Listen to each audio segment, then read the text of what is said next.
and joining us tonight. Yeah, it's great to be here.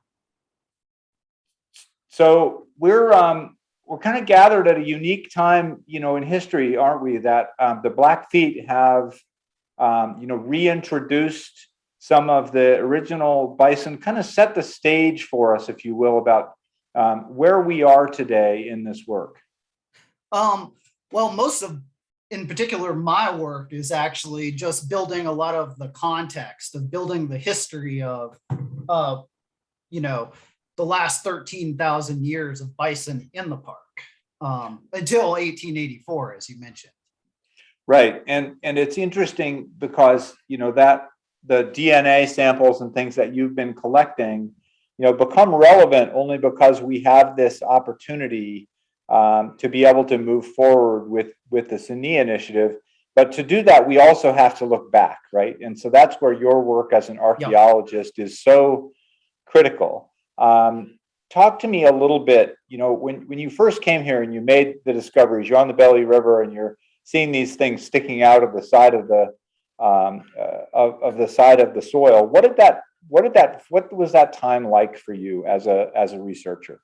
Well, I mean, so often you think about bison in the past being like the dominant grazing species out on the plains, and people have sort of neglected to acknowledge that bison were actually also very much up in the mountains. They inhabited, Utah and even into Nevada. I mean, they were all over North America. And so it's kind of nice with this project to broaden out from strictly looking at bison as a species on the plains. So when you packaged up in tinfoil, I understand is the right way to do that, an artifact, a bone, and you sent it in for analysis. Was there surprise among kind of your fellow researchers in the area that you've made these kind of discoveries in Glacier? No. I mean, there's actually, in the past decade or so, there's been a big focus on looking at bison in mountain environments. So it's kind of become like a trending topic in archaeology. And a lot of it was particularly started down in the Yellowstone ecosystem because people were going up to these ice patches, which are melting out because of climate change. And they're finding these 5,000-year-old bison skulls eroding out of these snowfields. And so that really got the ball rolling for starting to, re-examine bison in a mountain context. So, and I know you have a presentation for us. I want to get to that without a lot of delay, but how did you decide that this was the kind of work that flipped your switch, that got you excited to get up in the morning? Is there a moment in time or a professor or a class or an experience that led you to this work? To archaeology in general, yes. My undergrad degree is actually in earth and environmental sciences, and I did soil sampling on a project that was relating to a slave plantation out on the East Coast, sort of examining the untold story of the slaves that had worked on this British colonial plantation. Wow. And so it was really being able to tell the story of people that couldn't tell their own story, that had been sort of written out of history, that sort of got me really interested in archaeology. Wow, that's super powerful, and subject of a whole nother discussion for sure. Right. But, the same has happened, not the same. I don't, that's an unfair thing to say, but it is a parallel story, if you will, in terms of the loss of something in a landscape, a story untold in the glacier bison. So without further ado, I know you've got a presentation, so I'll let you set that up and take us through that. Okay. Thank you so much for putting that together for us tonight. We're going to have plenty of time for questions, and feel free to use the chat. That's kind of what we use to curate questions. So put those in the chat. Jill will help us go through those as we go forward. And with that, I'll hand it off to you. Okay. We practiced this, so it should go pretty smooth. Is that visible? Yes, sir. All right. So, yeah, my presentation tonight's going to be on sort of looking at, the history of human and bison interactions for the last 12 plus thousand years in Glacier. And so, and that's kind of a big topic, I always like to say, because, it's kind of like cramming 12,000 years of history into a 20-minute presentation. That's like a lot of years of history per minute. So, and also I want to give kind of a shout out to a former coworker of mine, Eric Carlson, who is an archaeological illustrator. He lets me use a lot of his illustrations in presentations. So just wanted to give a shout out to him. And so is the slide switching? Oops. Yep, we switched All right. couple. There you go. Cool. So yeah, this our current research project really started a few years ago, and it was based on that, bison, like I was mentioning, is sort of an untold story in mountain environments until relatively recently. And as an archaeologist walking around in this landscape, I kind of see bison evidence everywhere. Like here's a picture of a bison eroding into a river up in the northeastern corner of the park. And yeah, I mean, like last year I was hiking a trail in Mini Glacier, and there was a part of a bison jaw eroding into the trail. So it's kind of something that I have always known that it's sort of out there, but we hadn't really put it all together into like a historic context to really fully tell that story. And then in 2015, sort of really got me thinking about this even more, is during the Reynolds fire over on the eastern side of the park. Like after the fire, when we were in there doing post-fire surveys, like there were bison skulls eroding out everywhere. And it was definitely evident that bison had really been hanging out on this landscape for a long time and in relatively high densities. And so the current project that we're working on, which has been going on since 2020, sort of the main goals are to re-examine known archaeological sites that had been identified during some surveys in the 1990s by Barney Reeves, a Canadian archaeologist who has done phenomenal work in the Northern Rockies, and sort of to be able to revisit those sites to see what sort of condition they're in and see if there's any new artifacts and stuff eroding out. And also as part of this, the re-examining of known sites, my coworker Kyle Langley wrote his master's thesis called Bison in the Mountains about, sort of compiling all the resources related to bison archaeological sites in Glacier National Park. Starting last year, we also started doing a lot of research into where we might find new or undiscovered archaeological sites related to bison in the park. And that's quite a task, because in Glacier's recent history, only 2% of the park has been surveyed for archaeological resources. So it's kind of like throw a dart on the map, and there's probably not been a survey there yet. We also wanted to investigate site leads from old ranger reports and things from the early 20th century, because bison bones and skulls are so dense that they don't decay very quickly. And so a lot of the rangers in their ranger logs and reports had actually reported seeing like, oh, there was a bison skull eroding out of this river or out of this camp. And so sort of using that as a way to look at where bison might have been located, and also to collect biological specimens, which you alluded to, Doug, up on the Belly River area. And this is where we can actually date using carbon dating, like the age of the bones or the teeth or whatever material we find, and also to do carbon isotope analysis, which this is where you can actually tell by the type of carbon that are in an ungulate's teeth what they were eating, whether they were eating more of a grass-based diet or more of like a shrub diet. And so this has been done prior to my research in Glacier back in 2012 by an archaeologist looking at ice patch bison, the bison eroding out of ice patches. And they found at that one location they tested that the bison were actually living most of their life in the park and probably not going on to the plains very much. So we're continuing to collect samples to send off this spring to a lab to hopefully get a much better picture of where bison were spending their time on the landscape prior to their extirpation in 1884.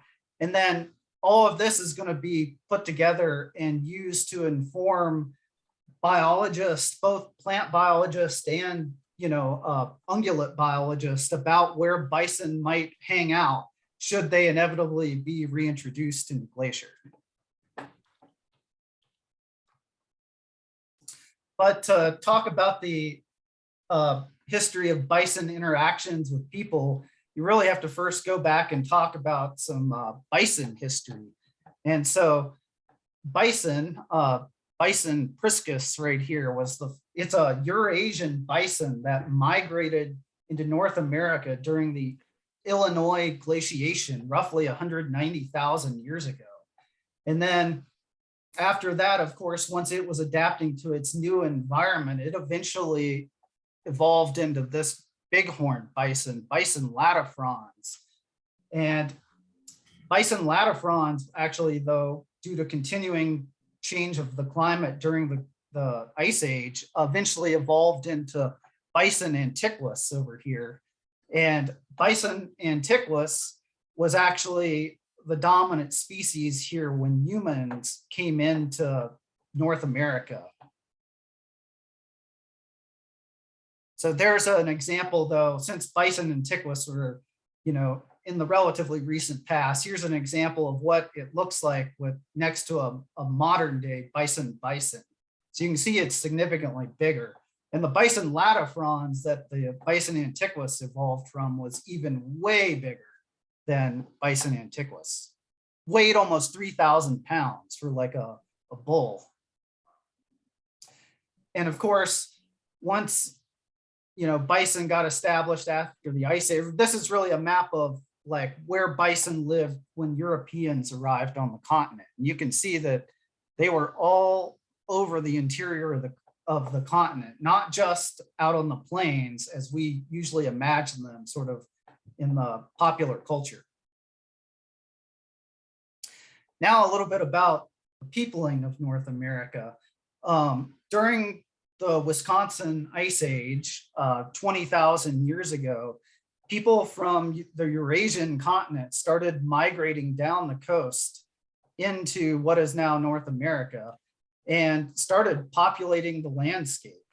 And so that was kind of, and in fact, there's actually some really cool research coming out of White Sands National Park in the last few years, where there's actually trackways in the ancient sand dunes at White Sands of a Native American hunter, where they were hunting a large ground sloth, like a giant 20-foot tall ground sloth that was here that populated North America during the ice ages. And so that was the first big wave of Native Americans populating the continent. And then there was a second big wave that came down this ice-free corridor between the Cordilleran ice sheet and the Laurentide ice sheet that opened up around 14,000 years ago.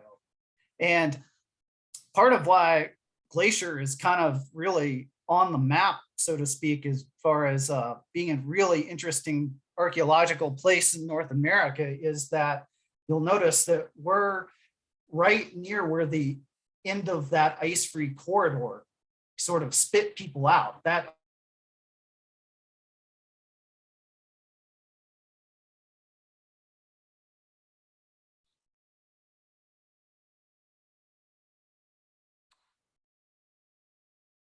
looks like we have a pause in our program.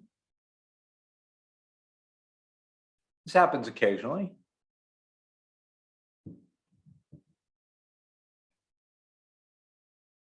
Okay, so we've lost Brent for the meantime, so it's a good, we can stretch. We've already got a good question, so think of a good, Lauren, I had a good question about why 1884, what was so special about 1884? And maybe if somebody has his text or something. Yep, I'm back. Are you Oh, there? you're back and you're better than ever. Yep. You ready for me to keep going? You bet. Cool. We lost you there for a minute. All right. Yeah, sorry. Hopefully the internet works well. My office just got remodeled, and so there's kind of some bugs still with the internet. No worries. We got a chance to stretch and think of a couple of questions, and so we're in good shape. Okay. Cool. Well, so as people were coming into North America, they encountered a landscape very unlike the current landscape. There was giant Ice Age megafauna running around everywhere, woolly mammoths. There were camels in North America. Is actually camels evolved in North America originally before they went to Asia, where people more associate them with. Horses also evolved in North America and were prevalent on the landscape at that time period, as well as I was talking about giant ground sloths running around. And so it was a pretty different place. And starting about 14,000 years ago, the ice sheets started really melting out, and so there started to be revegetation of the landscape when people were first coming into this region. And as I was talking about when I was cutting out, that there's some pretty famous archaeological sites near Glacier, not right in the park, but just outside the park, about 30 miles downstream of the park on the St. Mary River, is one of the largest Pleistocene megafauna kill sites in all of North America. And it was a places where native people 12,500 years ago were hunting now extinct North American horses and camels.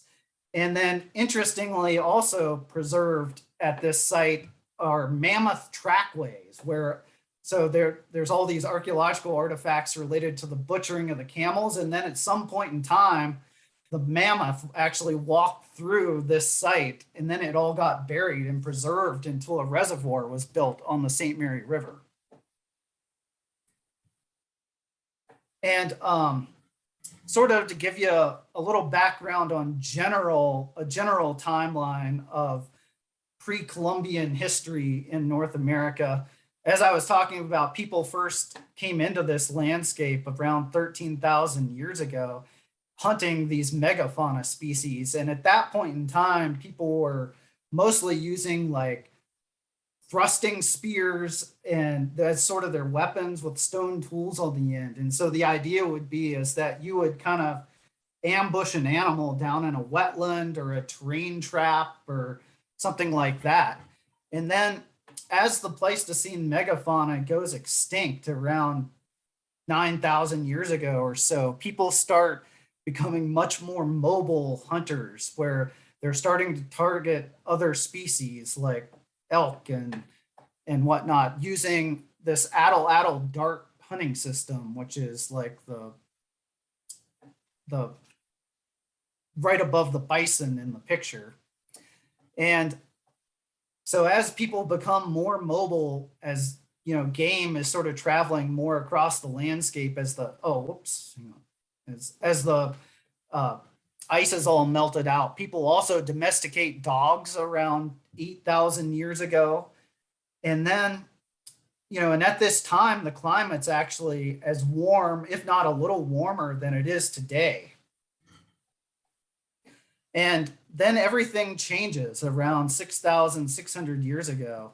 And that's when what is now Crater Lake National Park in Oregon, that was actually a mountain that geologists call Mount Mazama, and it exploded and spewed ash all over the Northwest United States and Southwest Canada.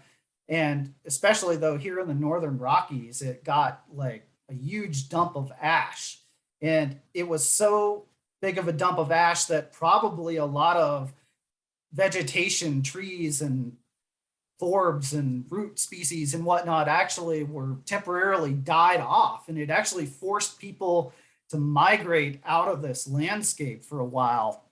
And it's thought that people went to the east into the Midwest for 500 to 1,000 years before moving back into this landscape. And that's kind of critical for the story I'm going to talk about in a little bit about bison hunting, because they picked up this new cooking technology called a boiling pit, which is going to become essential once I start talking about bison processing strategies here in a little bit.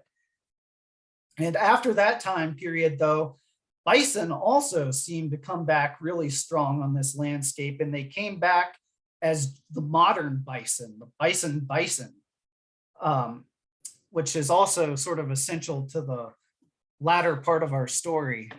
And those bison were sort of hunted in sort of more of the, I guess you would call it the paleo, tactics of hunting, kind of like they had with the mammoths, with you just drive them into a wetland and kill them rather than like any sort of bison jump. But then that changed 5,500 years ago when the first regional bison jump around here called Head Smashed In, which is also up in Canada, was used for the first time. And from that point forward, bison kept playing a larger and larger role in Native people, the development of Native people's cultures. So to sort of switch back to bison a little bit, so prior to the initiation of this research project a few years ago, we only had some anecdotal leads on where we might find bison in the park, based on mostly archaeological surveys from the 1990s, as I mentioned a little bit earlier when I was introducing the research goals. And for sure, though, we know that prior to even the current study that we're doing, we have for sure bison kills up in the Belly River, in Kennedy Creek, Swift Current drainage, St. Mary River, Cut Bank Creek, and the Two Medicine drainage. And this is places where we have definitive spots that people were actually hunting bison. I should clarify that. Not including places that bison just incidentally died and started eroding out.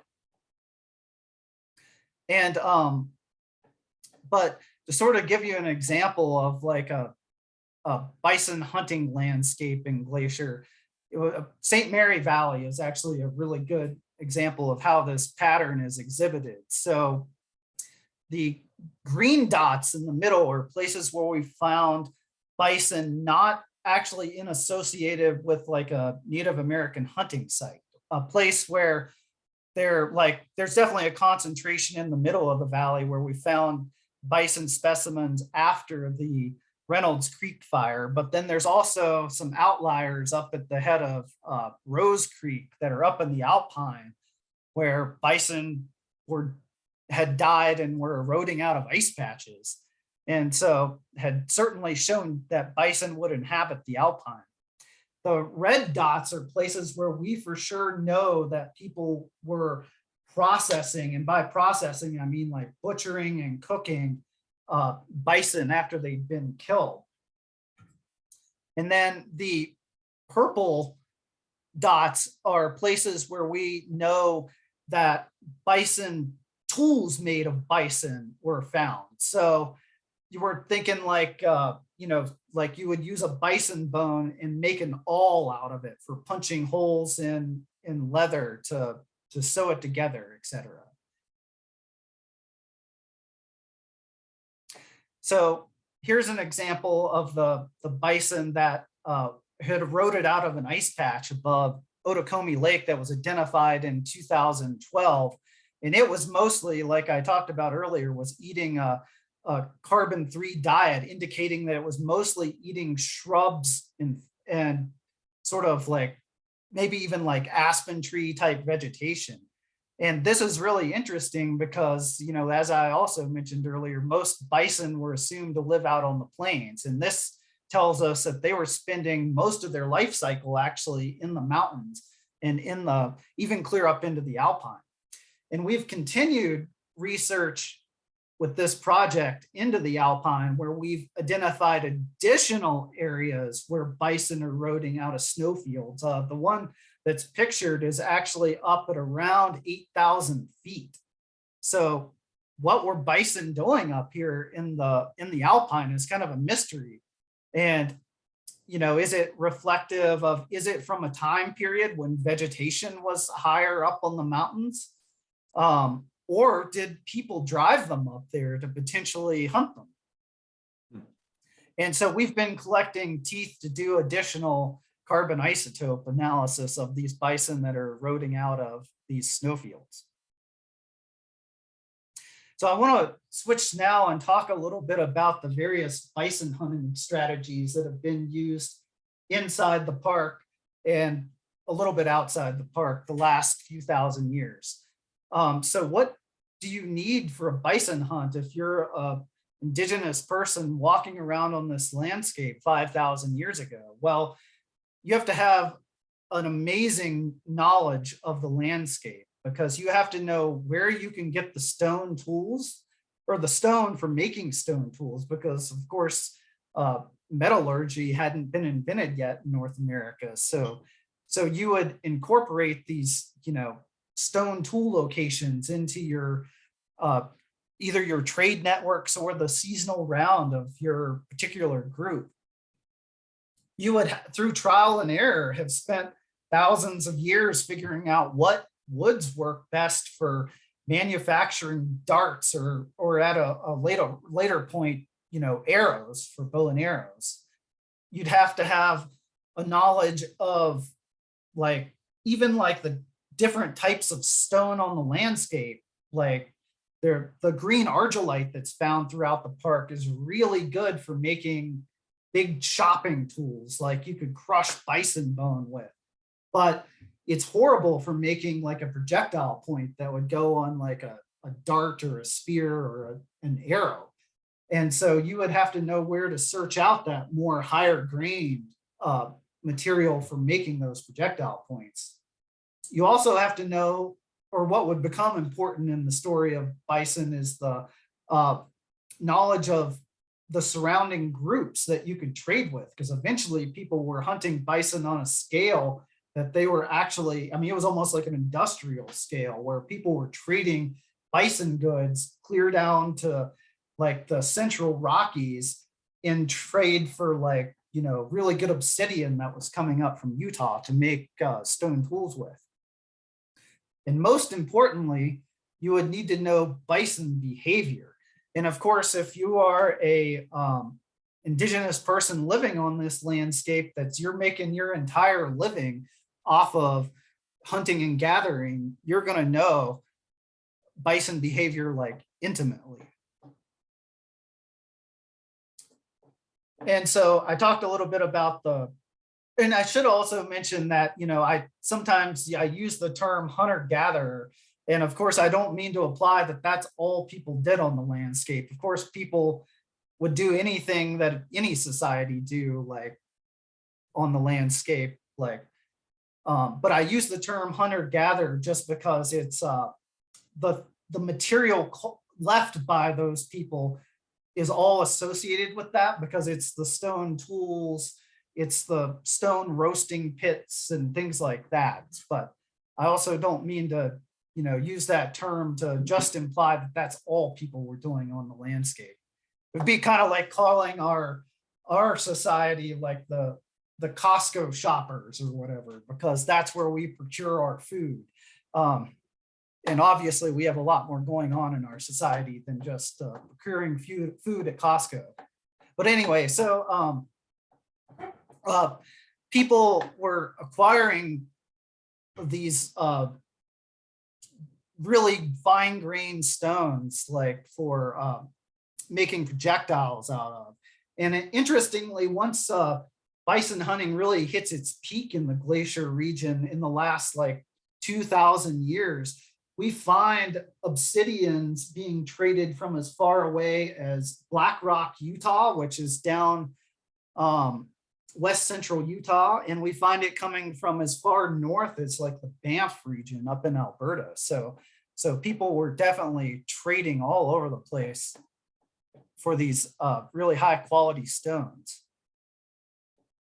And of course, trade routes and travel ways and seasonal rounds all play in this whole picture too. Like a lot of the routes through the park, or, you know, we think of traveling through the park as like going over Logan Pass or whatever, but there was a number of really well used travel routes through the park. Like the Kootenai have really good oral traditions of using Akamina Pass, going up the North Fork of the Flathead and over Akamina Pass into Waterton, going east to hunt bison. And, you know, it was very much incorporated into their culture to make that as part of their seasonal round, despite having, you know, most of their homeland on the west side of the divide. And then here's another great illustration from my friend Eric of like the way that people would have traveled across the landscape using dogs as their pack animals with what's called a travois, which would have their lodge would have been, in all their belongings would have been strapped on the travois as they used the dogs to pull it. And so, as I mentioned earlier, the bison, the first bison kills in Glacier, of course, started with people coming into the landscape as single bison kills or small groups of bison being killed, where kind of you would peel off some bison from the herd to go drive them into like a terrain trap or a drainage. And well, I'm gonna get a drink of water real quick.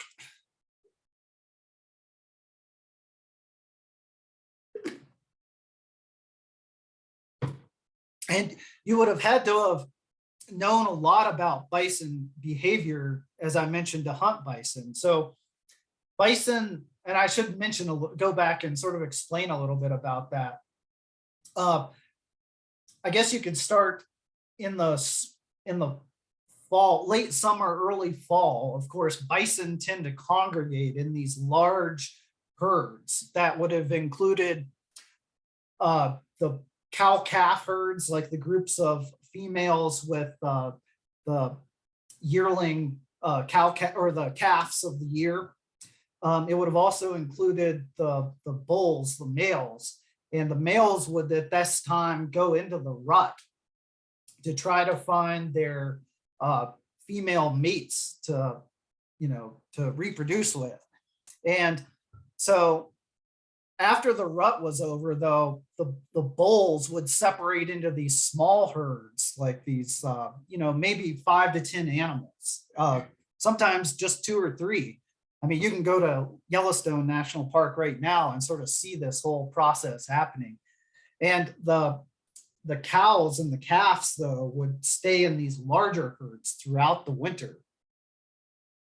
And once you would get to the springtime, bison would, of course, have their, or I should say also that bison, the hides were at their thickest during the late fall. So oftentimes there would be big, you know, in the fall you would target bison for your winter clothing needs. And then in the spring, you have the cow-calf herds and the bulls still being separate until you get into, again, the late summertime. So that's, I mean, gosh, that's not the best explanation of it, but kind of give you an idea of sort of bison biological seasonal rounds. And so we think in Glacier probably that, you know, during the summertime, the bison would probably disperse and go up into the mountains where there would be like, you know, some small cow-calf herds hanging out in the valley bottoms, like the Belly River, places with good forage, but the males probably peeled off and went all over the place. And of course, as I mentioned, the pattern of bison hunting sites we find in Glacier from the entrance of people into the park are using natural terrain features as traps. So people were driving bison into wetlands, and probably these were males. We haven't actually done any testing to confirm that, but it was probably a lot of the males that were sort of in these small bull herds of 5 to 10 that were being driven into wetlands, and or in the wintertime, they would have been driven into snow. So it's a thought that there's probably a few locations, particularly in the St. Mary Valley and the Two Medicine Valley, where people were actually driving bison into snow drifts or onto thin ice on the lake in the fall to incapacitate them so that you could get close enough to shoot them with your dart or your arrow. And of course, those are pretty hard to confirm archaeologically because the snow melts out and just leaves the artifacts on the landscape in a pattern that may not be in the pattern that they were deposited in the snowdrift. So as you start getting into like the 4,000 year ago sort of time frame, though, people started developing corrals in the northern Great Plains and the northern Rockies to use as a bison hunting tactic. And the way that this would work you would build a corral down, and these corrals were often made of like mud mixed in with, like, say, willow branches or whatever, various vegetative materials. And we see these archaeologically on the landscape because you find the stone cairn piles that would have supported the beams that would have supported these fences.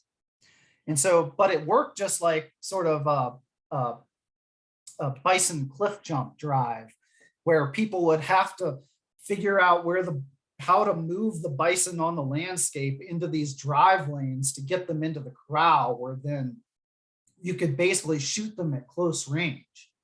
And people also, again, going back to the people really understood the ins and outs of bison behavior, because they would actually line these corrals, as in this this artwork right here, showing the bison hides over the edge of the fence.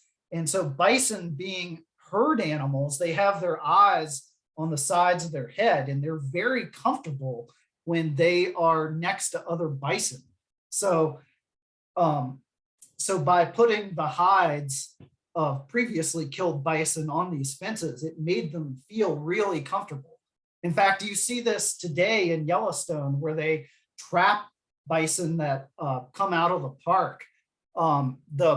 The corrals that they trap them in, even though they're made of metal, it's the same principle, so that the bison can't see the landscape around them once they're in it. They get really calm because they think they're in that herd, in the safety of the herd. And of course, around 2,000 years ago, just east of this didn't happen in the park, you actually get like really large scale bison jumps happening. And these are like massive archaeological sites. So sometimes the gathering basin where they would gather the bison in to drive them off a cliff might be 5 miles even from the edge of the cliff. So you would actually have to have this huge amount of social organization where different bands of different tribes would have been working together to line these bison up so that they could drive them off a cliff. And this is where you get a lot of the oral traditions of bison runners, like the person that would get the herd moving over the cliff and stuff like that. And in fact, a lot of archaeologists refer to bison jump sites as being one of the largest monumental architectural sites built by indigenous people in North America. I mean, it rivals the complexity of the construction of places like Mesa Verde, but it's, instead of building buildings, they're building this giant networks of drive lines. And probably the most famous bison jump in the world is this place called Head Smashed In, which is just about 45 miles north of Glacier National Park in Canada. And in fact, it was very much on the seasonal round of the people that inhabited Glacier, so that they were probably out at Head Smashed In, jumping bison off of the cliff there and then moving into the mountains during parts of the year, doing their plant gathering and procuring, stone for their stone tools, etc. But Head Smashed In is, I mean, the amount of bison that have been slaughtered there over time is just astronomical. The bone beds at the bottom of the cliffs are like 30 or 40 feet deep. And of course, after you would hunt the bison, you have to, well, in the early period where they were just doing single animal kills, you would have basically butchered what you need and just left everything else. But as bison became very like on an industrial scale towards, the 2000 years ago to the, 19th century, you would have like butchered everything out of the bison so that you could use it as a trade good. And of course, there's certain archaeological artifacts like these scrapers that are very associated with areas where bison have been butchered. And these are particularly hide scrapers. Additionally, butchering involved a lot more. Like, people normally just think about, oh, people must have used their hides and their meat, but it was a lot more than that. Like, almost every part of the animal is used in this time period. And especially though, one of the most rich resources to come out of the animal was the marrow from the bone. So, and these are pictures of tools that were found, that are all these pictures of stone tools actually are from Glacier National Park. So in this picture, you have a stone maul that would have been used for crushing bone. And then down on the bottom, you have an argillite chopper that would have been for getting larger cuts of meat off the bone, as well as probably crushing the bone. Whoops. And then, so I mentioned earlier that after Mount Mazama exploded and people left the region and came back into the region, a few hundred to 1,000 years later, they brought with them boiling pit technologies. So basically, after you've done all this butchering, one of the most efficient ways to cook large amounts of meat is using a boiling pit. And so what this is you would dig a pit in the ground, you would line it with a bison hide, as is pictured here, and you would fill it with water. And then you would throw the crushed bone in, as well as other cuts of meat, to boil it, to cook it. And you would have a cooking fire, or a fire where you would be heating up rocks next to the pit. And you would actually take the boiling rocks and throw them, or not, the rocks don't boil. The rocks would heat the water so that the water would boil. And that was how you would do a lot of your large scale cooking. And so this is like one of the clear identifiers of like bison related archaeological sites in the park and outside the park. So this is the picture on the right is a picture of an excavation, an archaeological excavation in the St. Mary Valley a few years ago, where we excavated a place where bison had been processed and boiled, and their meat and stuff boiled. And this is what they looked like in the excavation. It's all these rocks that had been shattered by being so hot and thrown in water, they cracked. And I always like to say that you know, the depictions of people that are hunting and gathering or whatever that you see in popular media always show people roasting things on a spit. And I'm like, as an archaeologist, that's like how no culture in the world pretty much cooked, because it's really inefficient. So if you get one thing out of this presentation, it's that people that were hunting and gathering virtually never cooked on a spit. And so, of course, bison were being utilized for nearly everything. And so you would get your fall clothing, or for the winter, from the bison in the fall. You would, bison hides were most appropriate for lodge structures in the spring. So you would get a lot of your materials for making lodges in the spring, and you would use bison stomachs as containers. Like, in fact, the Belly River is named after the bison stomach, because people were, collecting bison stomachs there after they would kill them to use as containers. So sacred items, like religious items, virtually by 2,000 years ago, like virtually all indigenous cultures in this region were just super focused on bison. But then, of course, that all sort of starts to change in the 1700s with the introduction of the horse in this region. Probably around 1720, the first tribes in the region acquired the horse. And this started to radically change the way that people, were with bison in the landscape. It allowed indigenous people's territories to drastically expand because people were so much more mobile. And then, of course, the arrival of actual Euro-Americans and the slaughter of the bison in this region. The first trading posts in the region were really set up in the 1840s. And once that started happening, it was kind of all downhill from here.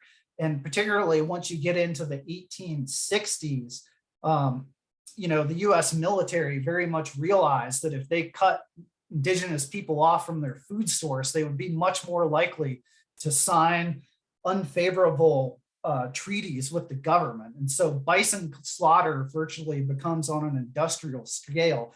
And I don't use the word hunt for this because it was a straight up slaughter. And of course, the last bison, as we talked about earlier, was extirpated from the park in 1884.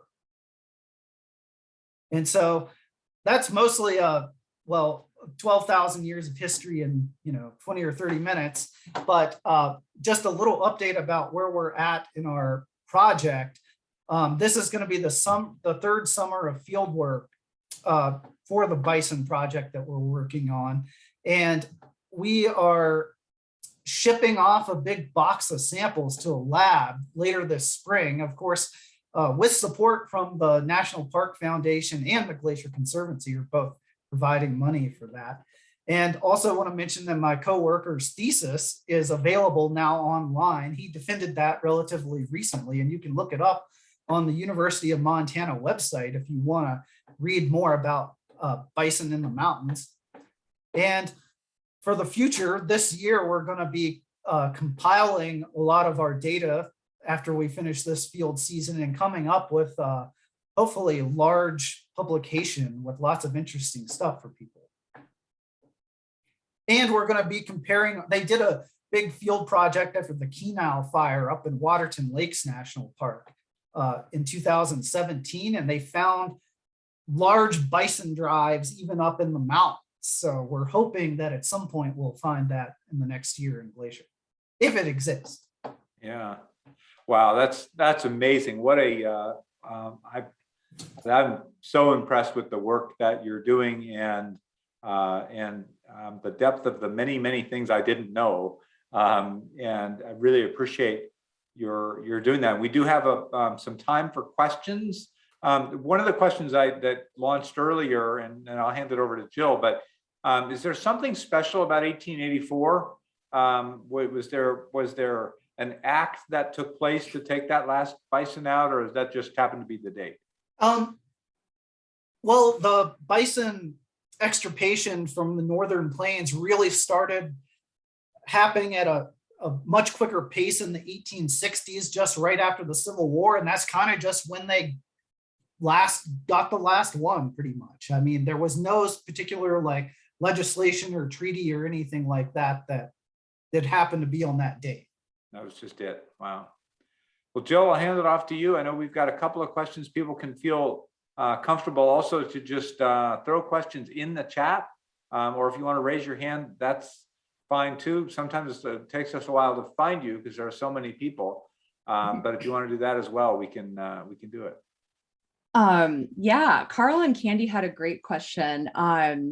If they find bison bones while they're out exploring or on a hike, or I guess any, type of archaeological finding, who can they contact so that no one else takes those bones or other items?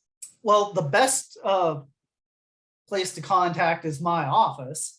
But also, I mean, just talking to one of the rangers you run into or whatever, they can get in touch with me. But if you do find archaeological materials, definitely leave them where they're at, or maybe if it's in a trail bed or whatever, push it off to the side and take a GPS point with your phone and a picture with your phone. And that's the best thing you can do. That's great. Yeah, that's good info. Eric and Tanya are wondering, could you explain the difference in carbon found in plains grasses versus those found in the shrubs? Is it a different type of carbon compound or different type of carbon isotopes? Yes, it's a different carbon isotope. So I always get it mixed up in my head. So carbon 4 is what's out on the plains and grasses, and carbon 3 is what's in the more shrubby and forby plants you find in the mountains. And so you can kind of figure out sort of a ratio of carbon 4 to carbon 3 to figure that out. So if you actually did that same analysis on modern American human teeth, you would find that most of our carbon isotopes come from a corn, interestingly. So grasses, because corn is ultimately a grass. Yeah, interesting. Very cool. Okay, let's see. How fast can bison run? Do we know? Around 40 miles an hour, 35 to 40 miles an hour. Wow. Pretty fast. Okay, so yes, keep your distance if you see them in the wild. Let's see. Good question from Cheryl, and Doug, you might want to chime into this one too. Are there actually discussions to reintroduce bison in the park, or have they been introduced locally, that is on reservation land, etc.? And that was the project that I was referring to, called the INEA initiative. The Blackfeet were quite wise, as they have long been, and they secured some of the genetically pure original glacier bison many years ago, and kept those separate from the general population, and they are open to reintroducing those into the park. It's a longish process because a lot of things have to happen, but if everything went smoothly, those initial glaciers bison, original bison, could be back and reintroduced into the park within the next decade. And so it's an ongoing project that we and the Blackfeet Nation and the park have been working on collaboratively for I think 3 or 4 years now, and it will continue. It's super exciting to think about that exact animal being able to be roaming in those same places in the park. So stay tuned for that, more information on that. Awesome. A few more questions for you, Brent. Carly is wondering, how impactful was the disease from cattle? Do you know approximately how many or a percentage of bison that were killed from this, if we have any idea? So I imagine they're talking about brucellosis, which is spread from domestic cattle to bison. It doesn't kill adult bison. What it does is it causes them to abort their babies. So, and I do not know the number. But definitely that can have an impact on herds, and it very much probably did during the 19th century. Sure. Do you know how many calves bison might birth throughout its lifetime? Is there an average? I do not know the answer to that. Interesting. Any evidence of bison on the west side of the park? So we do not have any archaeological evidence. However, we're almost, or at least in the park. In other parts of Western Montana, there are. So they were living west of the divide, but unlike the east side valleys where they were probably in pretty large herds, even up in the mountain valleys, they were probably in much more dispersed groups. Wow. Yeah. It's really quite incredible when you think about Otokomi, right, which is one of my favorite hikes, and you go to Rising Sun and you walk uphill for 6 miles, right? Oh, yeah. To get to Otokomi. This is really not a place where, in my mind, to your point, that I think about finding bison, and you use the term eroding out. Those would be like from areas, be it a trail or water, where the bone had been buried and now it's sticking out, right? Yeah. Or melting out. In the case of the Otokomi bison and several other alpine bison, they were being found in ice fields that, are not glaciers, but like long-term snow fields that Right. are in areas that are not big enough to be glaciers, Good that have point. still been there for thousands of years. With climate change, those are melting out. Good and so point. we're finding bison coming out of those snow fields. Super interesting. Before I forget, we do have 2 license plate holders we're giving away, Alexandra Enders and Gail and Joel McCurry. Congratulations, those will come out.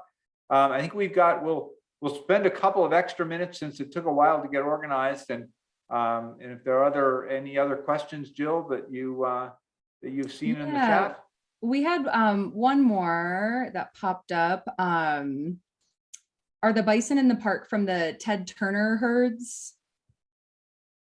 Is the question. Any familiarity? No is the short answer to that question. Yeah. There are herds outside the park that are privately owned, but if bison are going to return to the park, they will be the original purebred bison that were removed from Glacier Park prior to the loss of the last bison. So you will see other bison on private reserves near the park, but those are not the same animals. So when you were driving to Browning from Essex, say, you might catch a glimpse of those purebred bison on the left-hand side of the highway. Well, Brent Rowley, thank you very much for this evening, and thank you even more for the important work that you're doing. It's really remarkable to be able to spend this time with you and to learn about the rich work that is happening in the park, to think about the sense of place. And one of the things that's always amazing as I look at, I'm looking at Jill's picture in the background, the majesty of being in a place that has been here forever.